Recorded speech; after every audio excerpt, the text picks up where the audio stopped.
Welcome to Talking Halos. Derek Ciapola with my co-hosts Jared Timms and Nate Green, and spring training is underway. There are 3 games under the Angels' belt as we speak right now, including a split series today. Guys, start with Nate today. How's it going? It's going good. Good to see some baseball back. How are you?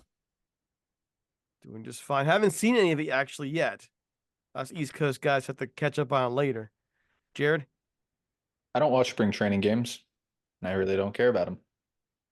But it's good to have baseball back, I'll tell you that. And I do take that back actually.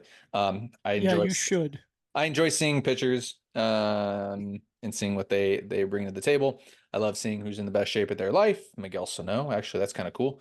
But other than that, not a lot to take away from spring training. We'll see. We'll see. It is funny to me that you claim to be your favorite part about the Angels org is the minor leagues, and you couldn't care less about spring training, and that's when we actually get to see minor leaguers play against some big leaguers, like Nelson Rada getting the 2 ABs today, the 2 stolen bases and the walk. So kind of funny to me.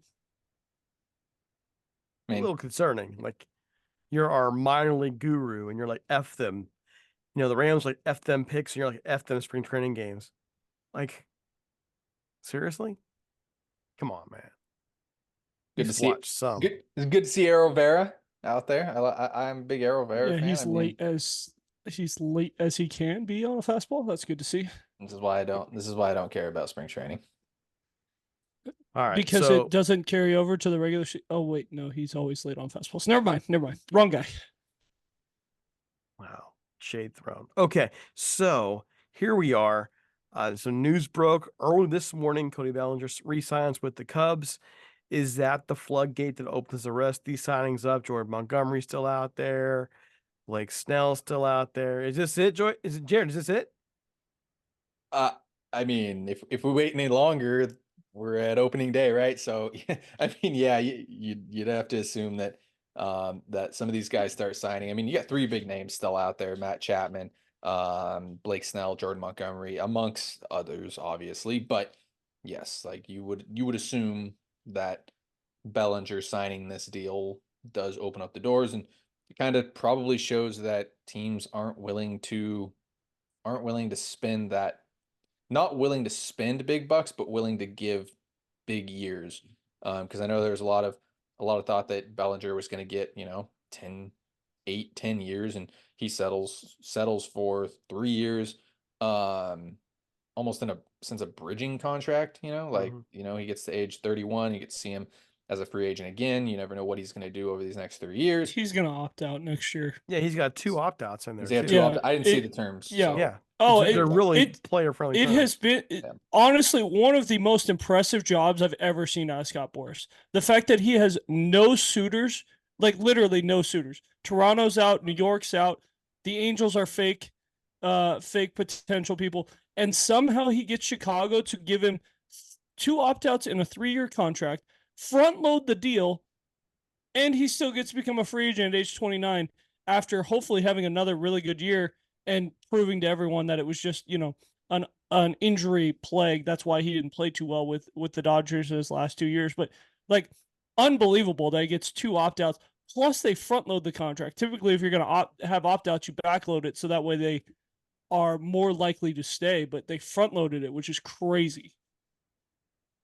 I thought it was interesting to see how many people thought the opposite. I thought that Boras got played, and that Boras, a Boras guy who thought he was going to get 10 years, 250, 275, gets 3 years and 8. But those 2 option years make a big difference. And it's probably still more money than people thought. I think people were saying 10 for 250. Like that was the realistic number. And he got more than 25 a year. He's getting 26 a year, 26.67, whatever it is. And he's also taking home 30 in the first year. And then it becomes 20 in the next 2 years. So if he even has a decent year, he's opting out, and he's going to have to go through this all over again. It's 30, 30, 20. You doing my math over there? That's 30. It's 30, 30, 20. Yeah, that's why I said 30. No, you actually said 30, 20. Oh, I said 30, 20, 20. Yeah. That's all good. Is it That's okay. 30-30? I thought it was 30-25. Maybe it's 30-25. I don't know. No, I'm just 30 saying 25. when you spoke, you said 30, Yeah. 20, 20, but you clearly misspoke because there's an equal Yes. 80. So 30-30. But what is it? 30-30-20. Now on to these pitchers. It'll be very interesting to see what they get. And Chapman too. Being a little bit older, all of them, they can't I would assume they don't take this type of deal, at 3-year deal. However, I mean Jordan Montgomery on this deal, this type of deal, let's say, not this exact deal, but this type of deal where you get him 3 years. I mean, 3 for 23 a year. I mean, I don't know. Like Montgomery at that, you're not investing in him long term. He's been a 10-win pitcher almost over the past. No, he's been over a 10-win pitcher over the last 3 years. If I'm not mistaken, he hasn't been a horrible pitcher. I mean, I don't trust it, but and on a short-term deal, Montgomery's not horrible. Plus, I mean, the Angels rotation next year, with with one of these two pitchers. I mean, think about it, Snell or Montgomery. Let's see who else you got in there. Patrick Sandoval, unless you plan on trading him. Uh, Chase Silseth, up and coming there. Reed Detmers. I think you probably have Tyler Anderson for another year. You might have a Griffin Canning sitting around there for another year, depending on how those two guys pitch. Plus, you have an interesting prospect named Caden Dana, who's looking like, I mean, in all honesty, like prospect guy here. I think he could be a solid number 3 starter. He looks very, very good down the minor league. So, um, do I like either one of these guys? That's another question. Does it help the Angels long term, like getting Blake Snell? Absolutely. So, yeah, I mean, it'd be a lot of fun to see them get either one of these guys as long as the money's right. And that's been my biggest issue here forever in the Perry era is what they've given players, whether it's in free agency or whether it's the draft. So, it'll be interesting to see what these guys get, and if one of them does go to the Angels, or if Scott Boras is doing Scott Boras things and leading teams on to think that there are more teams interested. I tend to look at, I'm not worried about the money as much as the years. It's always the years that burn the Angels. So if they can somehow, some way get a 3-year deal or something like that, even if it's player friendly for Blake Snell, at the very least, he's a talented stopgap.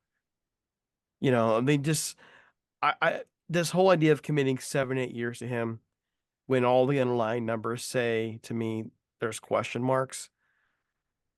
That's where I'm concerned. This is where my previous opposition to a Blake Snell comes into play. If the trend is now we're getting short-term deals, I'm fine blowing that money. What's it going to hurt? You're not going to be there very long. So that's a differing point of view for me. Is if it's short-term, pay them. If it's long-term, don't. I don't want the long-term deals. Are you giving Not for those Snell? guys. Are you giving Snell 1 for 35 this year? I would. It's 1 year. Do you lose a draft pick with Snell? You do.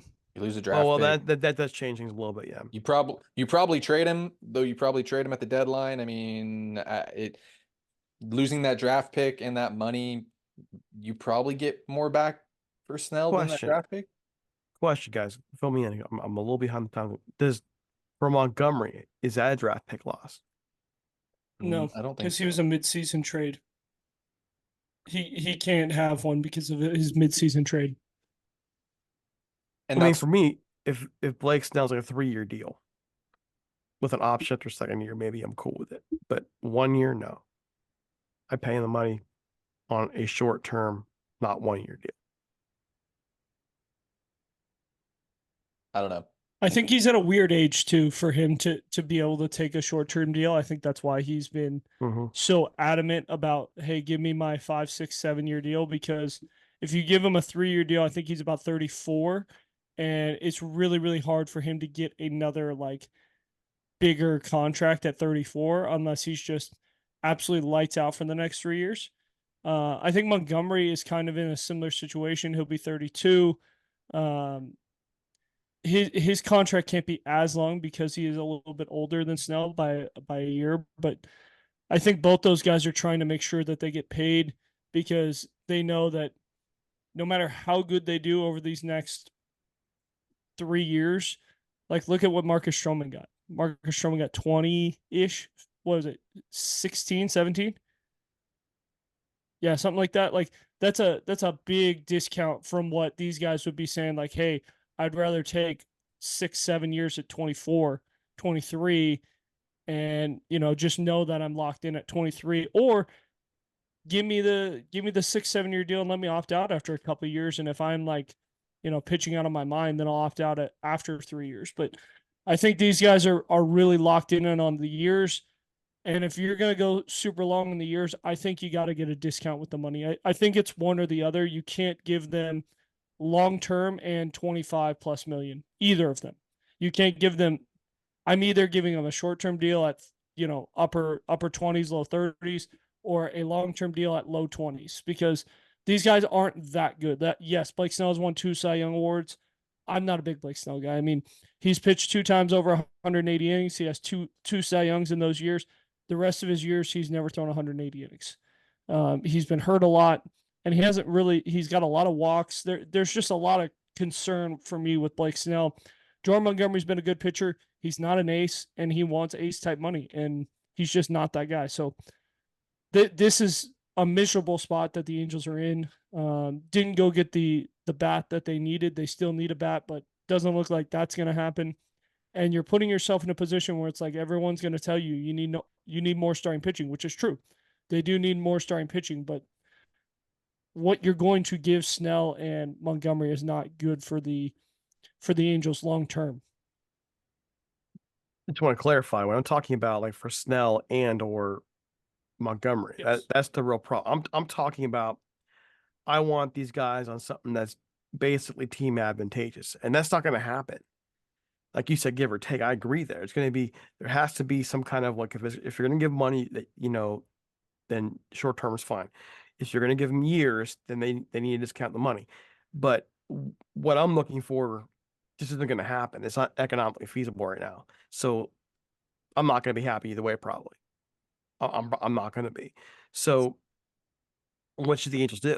I mean, should they let these guys go? And by the way, for Blake Snell, it's not just all the things you mentioned, which are 100% correct.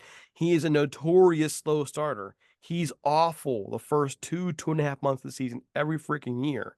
And by then, in this division, you can be out of the race. So that's a turn off for me. All right, guys, what do you say? I mean, Jared, what do you say? What should the Angels do at this point? Do they just stand pat? Do they look for midseason trade? If you're the front office right now, what are you doing? Whatever Artie Moreno wants to do. That's not a very good answer, It's a but horrible answer. yeah, no, I know that you depends on how much you're looking to spend. I was looking up a plethora of things there, but I mean, it looks like the Angels are pretty close to, let's say, $175 million in payroll this season.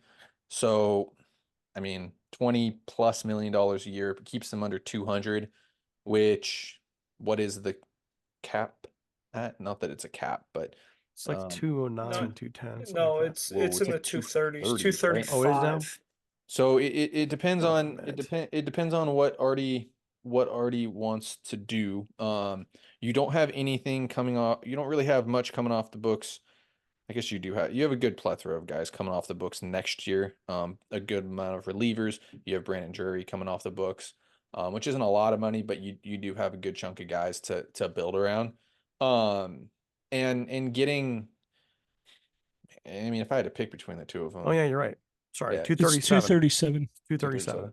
If I had to pick between the two of them, I mean, the upside's there with Blake Snell. I mentioned he's, I mean, you mentioned we mentioned the rotation that could be next year. That's a young rotation that could use a veteran leader that's been there and done it before. Not that Jordan Montgomery hasn't been there and done it before, but I mean, Blake Snell has been a Cy Young Award winner. What can you learn from a Cy Young Award winner?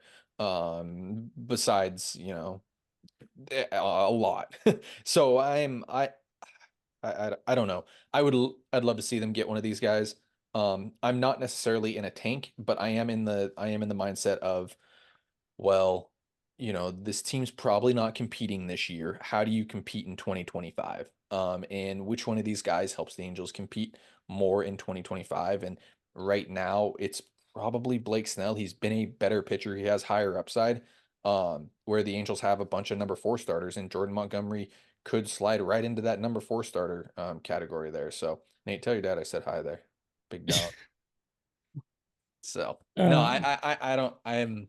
It comes down to Artie Moreno if he wants to spend money on pitching. I mean, his history repeats itself. He's not going to do it. He hasn't done it yet, right? The Angels have not spent money on pitching. They really never have. Not saying they haven't spent money because they've gone and spent money, but they just haven't done it on pitching because pitching doesn't bring back a lot of money for Artie, right? But maybe a guy like Blake Snell might. So we'll we'll just see. But I mean, I'm on the Blake Snell train at this point if I had to pick between the two of them. I don't like the pick, if I'm honest. That's just unfortunately how I feel about it. I don't like the pick. Nate, yeah. If it's between the two, I'm going Monty just because I'm not giving up a draft pick for what might be. You really have no idea what you're getting out of Blake Snell. I feel like Montgomery's the safe answer. He kind of has put up that 3.3, 3.4 ERA for the most part in his career. Pitched really good in the postseason last year, which could be a little bit harder.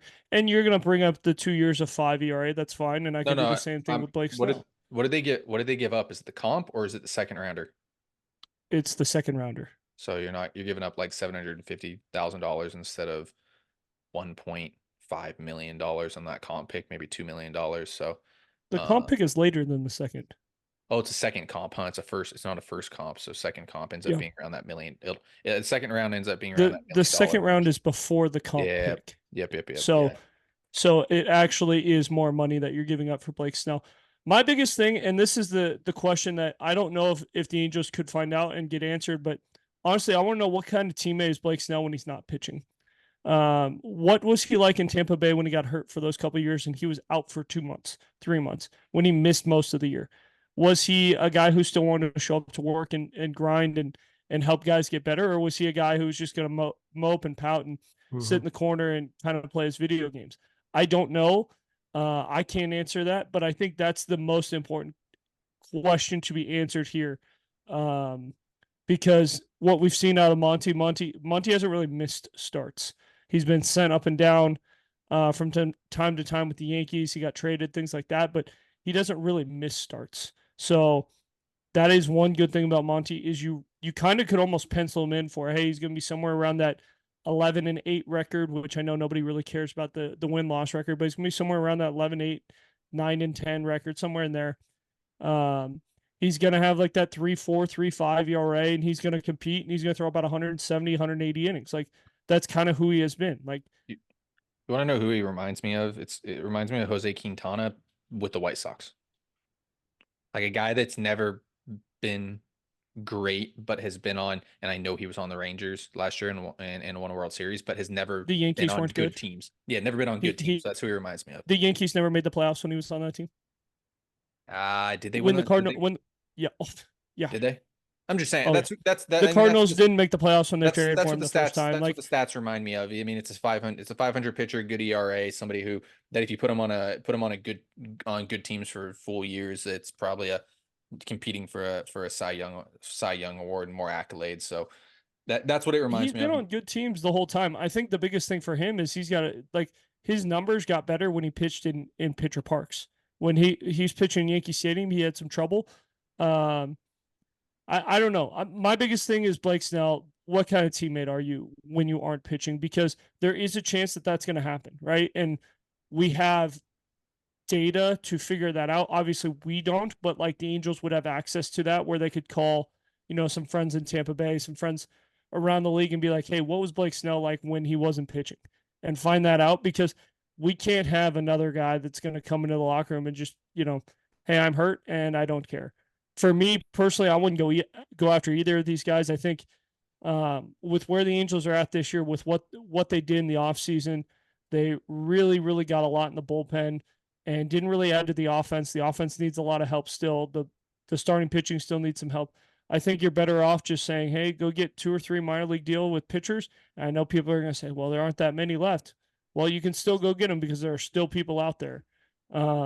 Go get a minor league deal or two and hope that you can stay healthy, because I think that's the biggest thing right now is if Griffin Canning or Tyler Anderson or somebody in that rotation gets hurt, you're looking at picking between Jose Suarez, who is my favorite pitcher of all time, and Zach Plesac. And it's like, not really thrilled with those two guys. Maybe there's a third guy that, like there's just not a lot of depth options that make sense. And people are going to say, what about Mason Erla? Well, Mason Erla hasn't pitched that good in AAA. What about Sam Bachman? Sam Bachman's hurt. We don't know when he's going to be healthy and ready. And we don't even know if he's a starting pitcher. There's just so many question marks with the depth starting pitching with this team. And you're not looking at winning a division this year with the roster that Perry's constructed. It's just not good enough. It's not talented enough. And it's not deep enough, honestly. And I know everyone's going to be like, oh, they got deeper. Look at all the minor league contracts they gave to hitters. But like, the pitching needs to get deeper. All of it. And on top of that, are you okay with 4 left-handed starting pitchers in the rotation? Wouldn't be the first time, won't be the last, probably. Yeah. I mean, the last 5-6 years, that's kind of what they've rolled out there. So how's that worked out for him, though? Not well. Well, actually, a couple of years ago, we did pitch it pretty well. Like, that wasn't the problem. The starting pitching did do I'm pretty talking well. overall. I'm just saying, the starting pitching hasn't been the problem the entire time. No, I can think of one problem, but he's not going away. So, all right, guys. Anything else we want to cover today? No? Well, that's a short show Shocked for on the us, folks. Francisco. What? I was going to say, shocked on the Francisco Mejia. Watched him play yesterday. It was very bad. Did not look good. I think it's a load of crap that the Angels are saying, oh, we want to give him more opportunities because he wasn't going to make the team anyway. It's like, if you felt that way beforehand, why did you offer him the minor league deal? Because you gave him 1 day, right? Like, if you knew he wasn't going to make the team, you probably already communicated that to him and his agent.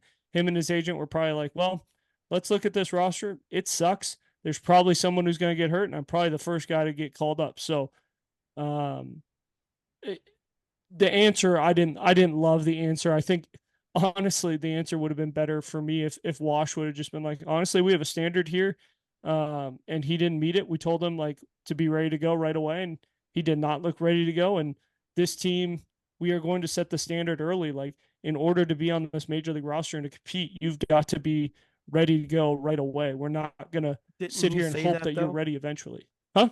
Didn't he say that? He said that a couple months ago, but it would have been great for him to like use Mejia as a like point to like, hey, I don't mess around. He might have used it in the clubhouse this morning, but it would have been nice to see that.